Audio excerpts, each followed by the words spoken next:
Bonjour à tous, bonjour chers collègues. Avant de commencer, je tiens à exprimer mes chaleureux remerciements aux membres organisateurs de ce symposium des jeunes chercheurs africains qui nous ont donné la chance et l'opportunité de pouvoir nous exprimer, de pouvoir échanger, de pouvoir partager autour de nos différents travaux de recherche vastes et diversifiés. Quant à moi, je me présente rapidement. Donc, Boutazala Latefa, je suis formatrice en communication, en soft skills et en langue française au Maroc. Je suis également doctorante en littérature. Ma spécialité, ce sont les écrivaines subsahariennes et leur rôle crucial dans la construction identitaire, mais également dans la préservation de la mémoire et dans la lutte justement de la pensée décoloniale. Donc, ma communication va porter aujourd'hui sur l'écrivaine scolastique Mukasonga et son rôle d'être la gardienne de la mémoire de la culture et des traditions rwandaises. Donc pour ce faire, nous allons essayer de voir comment est-ce que les œuvres de scolastique Mukasonga se définissent comme un mémorial littéraire et comment est-ce que son écriture participe à lutter contre l'oubli, mais également comment son écriture engagée participe au devoir de mémoire et se veut être véritablement une éducation à la mémoire. Donc, Scholastique Mukasonga est une survivante du génocide du Rwanda. Elle se définit comme être l'élu, la porte-parole des siens. En effet, depuis son enfance, elle est prédestinée à être la gardienne de la mémoire de sa communauté. Elle est également assistante sociale en Normandie et écrivaine.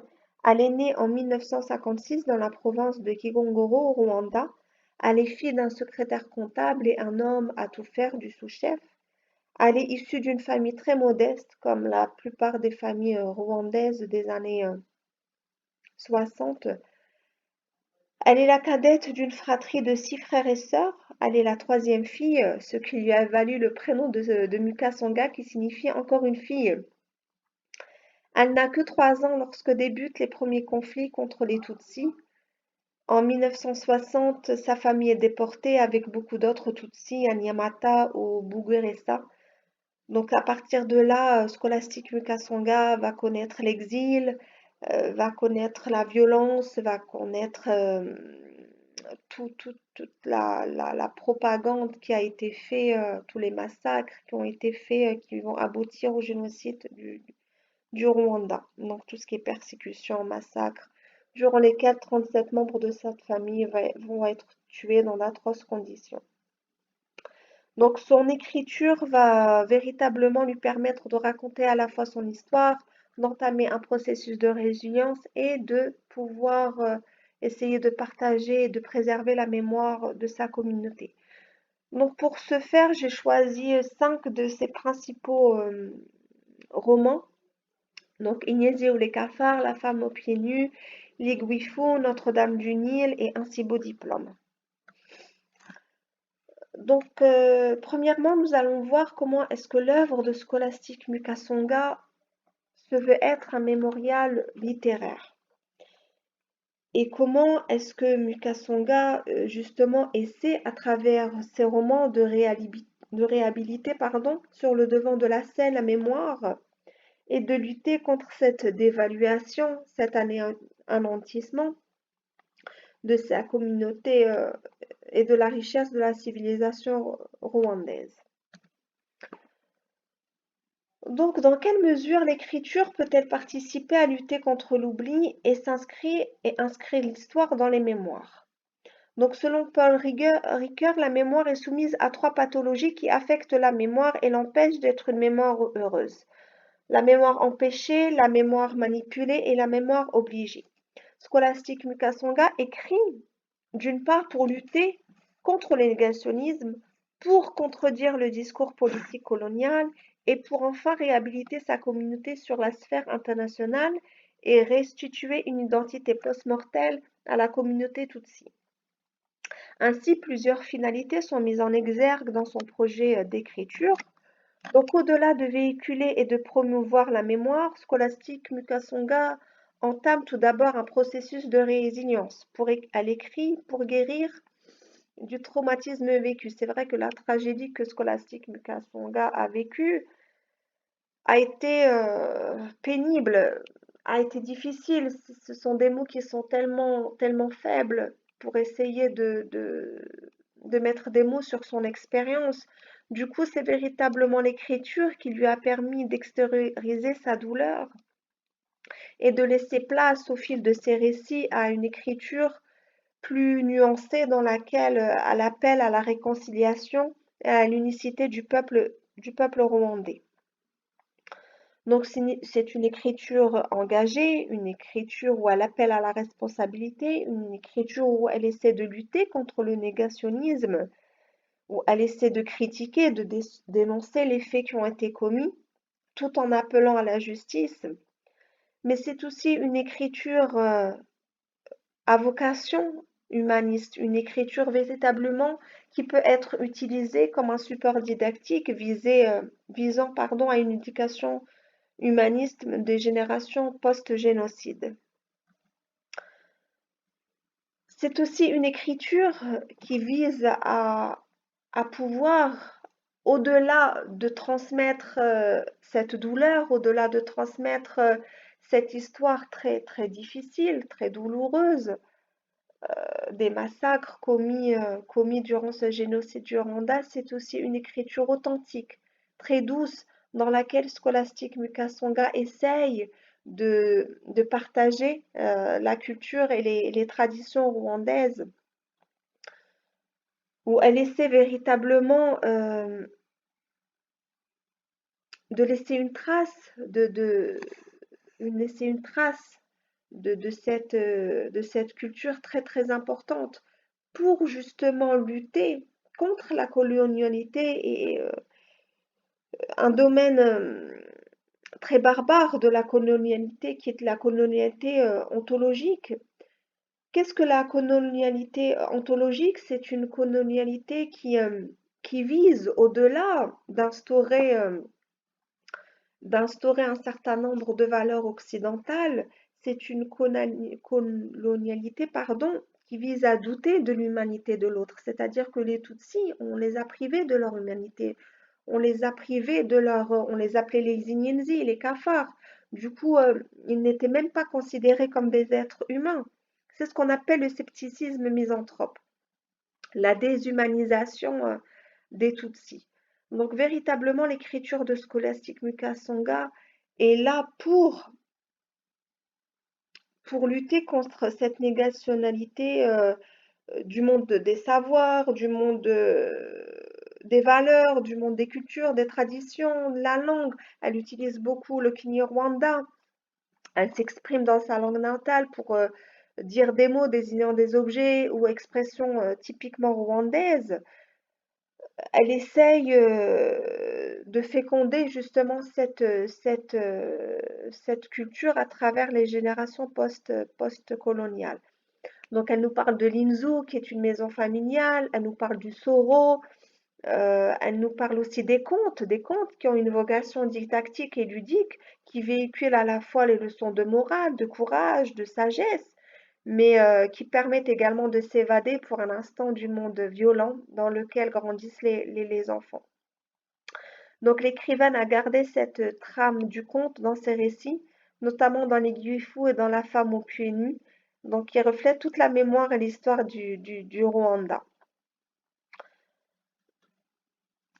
L'écriture de Scholastic Mukasonga est aussi un engagement et une écriture testimoniale qui se veut être vectrice du devoir de mémoire.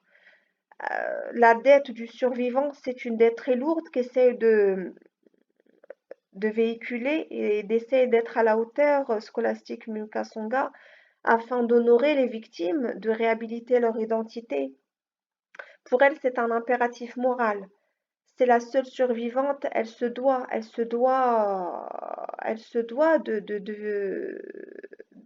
de véhiculer cette mémoire pour pas justement que toute cette histoire soit anéantie et soit oubliée. Elle essaie également de promouvoir la réconciliation, la reconstruction post-génocide. Elle essaye à travers ses récits comme je l'ai dit tout à l'heure, d'essayer d'avoir cette éducation humaniste afin que nous, lecteurs, essayons de tirer des leçons et essayer de communiquer des messages de paix très très importants, notamment dans le monde actuel dans lequel nous vivons. Il ne faut pas oublier tout ce qui se passe en Nouvelle-Calédonie, tout ce qui se passe à Gaza. C'est l'histoire qui se répète malheureusement et qui se répète. Donc il faut vraiment, grâce à ces œuvres de Scholastique Mukasonga, mais aussi des œuvres d'autres écrivains africains, des écrivains aussi de l'Amérique du Sud, qui sont véritablement des œuvres qui nous permettent de tirer des leçons et d'essayer de lutter justement contre cette hégémonie raciale et ces conflits ethniques. Son écriture permet aussi de soutenir et d'aider à surpasser le traumatisme, donc à travers le travail thérapeutique. Donc c'est une écriture aussi qui vise pour les autres personnes qui ont également vécu des traumatismes, pas seulement le génocide du Rwanda, mais tout type de traumatisme. Donc véritablement une écriture thérapeutique pour guérir de n'importe quel traumatisme. Donc, c'est aussi une écriture à valeur d'éducation humaniste, d'éducation à l'éthique, comme je l'ai dit précédemment, qui est vraiment un point sur lequel j'essaie d'insister dans mes travaux de recherche parce que véritablement l'éducation et la culture sont une défense contre la barbarie. Le rôle de l'école est essentiel dans l'apprentissage et la transmission de l'histoire et des valeurs universelles. Pourquoi? Parce que enseigner dans les cours d'histoire, de géographie la mémoire d'un génocide, l'histoire d'une guerre permet de prendre conscience du danger de la pensée hégémonique, mais aussi permet d'ancrer un devoir de citoyenneté vis-à-vis de la société, un devoir aussi de fraternité vis-à-vis de son prochain. Donc éduquer aux valeurs humanistes est de ce fait une grande préoccupation de Scholastique Mukasonga et d'autres écrivains rwandais. Notamment Estelle Mujayayo, qui travaille à redonner confiance en soi aux rescapés en essayant de sonder la plus particule d'humanité encore présente. C'est-à-dire que vraiment, elle a cette citation que j'aime beaucoup, qui dit, je cite, ce sont des humains et la preuve vivante que même dans les pires situations, il y aura un grain d'humanité qui brûle toujours, et c'est pour ce grain que je vais écrire. Tu es humain et ne permets à personne ni à aucune situation de te retirer ce petit grain d'humanité. Parce que la vraie mort, c'est quand ce petit grain est mort en toi. Donc, l'objectif ou le rôle de Scholastique Mukasonga ainsi que d'autres écrivaines est vraiment de participer à cette éducation humaniste qui vise à essayer de construire une société plus humaine, une société, comme le dirait Edgar Morin, qui vise à promouvoir des futurs citoyens qui, qui se veulent justement contrer cette société de crise dans laquelle nous vivons. Nous vivons véritablement dans une société où les valeurs humaines tendent à devenir utopiques. Et, euh, et il faut lire les œuvres d'écrivaines comme Scholastique Mukasonga pour essayer de sonder notre part d'humanité pour essayer de lutter contre cette pensée coloniale qui vise à effacer tout un monde de savoir, tout un monde, toute une civilisation, toute une culture d'une minorité face à l'universalisme européen, à l'universalisme occidental qui tend à cette suprématie culturelle. Donc pour conclure, je dirais que chaque récit de Scholastique Mukasonga témoigne d'une particularité et d'une visée qui lui sont propres. Inyenzi ou les cafards et ainsi Beau Diplôme sont des récits autobiographiques qui mettent en lumière le vécu de l'écrivaine et attestent de la mémoire à la fois individuelle et collective. En, en ayant recours à la fiction dans Notre-Dame du Nil, elle se libère de sa propre histoire et dévoile l'histoire du Rwanda et les causes du déclenchement du génocide. Être la gardienne de la mémoire est sa destinée. Et elle en est digne par l'écriture solennelle, douce de la femme aux pieds nus et de l'Iguifu, qu'elle écrit sans once de violence ou d'appel à la vengeance. Bien au contraire, l'écrivaine y transmet des valeurs universelles, de tolérance, et met en avant l'héritage des traditions et des coutumes de son pays dans une écriture poétique. Scholastique Mukasonga remplit le rôle qui lui incombe en répondant au devoir de mémoire. Il se positionne en passerelle entre les victimes, le Rwanda et le lecteur étranger. Elle transmet ainsi la connaissance et récolte la reconnaissance. Elle est lauréate de nombreux prix. Elle dispose d'une notoriété internationale lui permettant de transmettre la mémoire mondialement. Et c'est très très important de lire ses œuvres pour lutter contre cette hégémonie raciale, contre ces conflits ethniques qui malheureusement, comme je l'ai dit tout à l'heure, sont toujours d'actualité et font vraiment peine, font vraiment de la peine parce qu'on souhaiterait vraiment vivre dans un monde fraternel où toutes les civilisations, où toutes les cultures auraient la même place, auraient le même degré d'importance. Vraiment, je prêche véritablement dans mes travaux, dans mon enseignement, je prêche pour cette tolérance, pour cette égalité entre les races, entre les ethnies, entre les cultures. Aucune culture ne devrait se targuer d'être supérieure à une autre, aucune langue ne devrait se targuer d'être supérieure à une autre, aucune civilisation ne devrait se targuer d'être supérieure à une autre.